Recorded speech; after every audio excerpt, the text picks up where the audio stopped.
Hello everyone, তো সবাই কেমন আছো? আমি ফার্মাসিস্ট মোহাম্মদ তানিম আহমেদ আজ আবারও তোমাদের জন্য নিয়ে এসেছি NUHM pharmacist update video. So congratulation all the selected pharmacist under the Malda NUHM। So Malda NUHM এর ফাইনাল লিস্ট বেরিয়ে গেছে। সেখানে মেডিকেল সার্টিফিকেট এবং আর কি কি ডকুমেন্টস নিয়ে যেতে হবে সেই সমস্ত কিছু বিস্তারিত আলোচনা করবো আজকের ভিডিওতে। So welcome to pharmacist Tanim channel. ফার্মাসিস্টদের সমস্ত ধরনের সরকারি চাকরি আপডেট ও অ্যাডমিশন আপডেট সবার আগে পেতে subscribe the channel pharmacist Tanim. চলো আমরা চলে যাই আজকের ভিডিওর মূল পর্বে।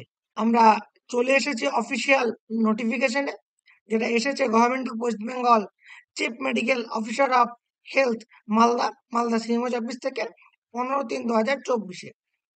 আমরা এখানে দেখি এই জায়গাটা লেখা আছে under the national urban health mission NUHM এর আন্ডারে ফার্মাসিস্টদের যে এনগেজমেন্ট করা হচ্ছে তার একটি লিস্ট, 22,000 টাকা স্যালারি। লিস্টে যদি দেখি এখানে পাঁচজন পাঁচজন এখানে সিলেক্ট হয়েছে, লাইক 1 2 3 4 অ্যাপ্লিকেশন আইডি, 3টে আনরিজার্ভ, একটা SC এবং একটা ST। তাদের ডেট অফ বার্থ এবং প্লেস অফ পোস্টিং দেওয়া আছে।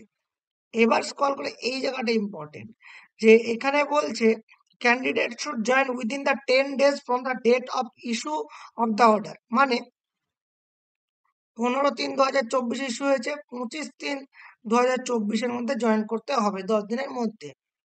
এবার এই জায়গাটা যদি আসি, ডকুমেন্টস এর জায়গাটা এখানে দেখতে পাবে এই যে এনগেজমেন্ট অর্ডার, মানে এটা photo ID proof, Aadhaar card, voter card, address proof, 2 copies passport size ছবি, কাস্ট সার্টিফিকেট, যারা SC ST তারা।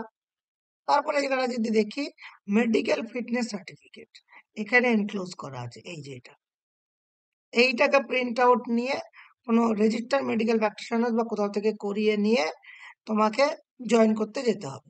এটা তোমরা প্রিন্ট আউট নিতে পারো। আর এই PDFটা ফার্মাসিস্ট টেলিগ্রাম গ্রুপ ও চ্যানেলে দেওয়া আছে। এরপর যদি আমরা দেখি এই জায়গায় একটা কথা লেখা আছে, the period of contract will be automatically get terminated at the end of the current financial year। মানে এই কারেন্ট ফিনান্সিয়াল ইয়ার বলতে মোটামুটি আমাদের মার্চ 25-এর কথা বলছে, 2025 মার্চ 2025 এটা অটোমেটিক্যালি এন্ড হয়ে যাবে। সঙ্গে সঙ্গে একটা কথা লেখা আছে, subsequently it will be renew subject to annual performance report of the এমপ্লয়ের অ্যানুয়াল পারফরমেন্স রিপোর্টের উপর বেস করে এটা রিনিউও হয়। সাধারণত রিনিউ হয়ে যায়, বাট এটার উপর ডিপেন্ড করে অ্যানুয়াল পারফরমেন্স রিপোর্ট, APR এর উপর ডিপেন্ড করে রিনিউয়ালটা। আদারওয়াইজ মোস্ট অফ দ্য ক্ষেত্রে রিনিউয়াল হয়ে যায়, কিছু কিছু ক্ষেত্রে নাও হতে পারে, বাট মোস্ট অফ দ্য ক্ষেত্রে রিনিউয়ালটা হয়ে যায়। আর তারপরে দেওয়া আছে engagement is set position under the NUHM that is coterminous with the NHM এর একটা ন্যাশনাল হেলথ মিশন একটা প্রজেক্ট, তার আন্ডারে NUHM and other project, mother project, তার আন্ডারে এই প্রজেক্টগুলো আছে। Once again congratulation all the selected candidate. ছাড়াও তোমাদের কারো কোনো ধরনের কিছু জিজ্ঞেস করার থাকলে, জানার থাকলে কমেন্ট বক্সে জানাতে পারো, আমি চেষ্টা করবো উত্তর দেওয়ার। Thank you so much. Stay tuned, the pharmacist the name.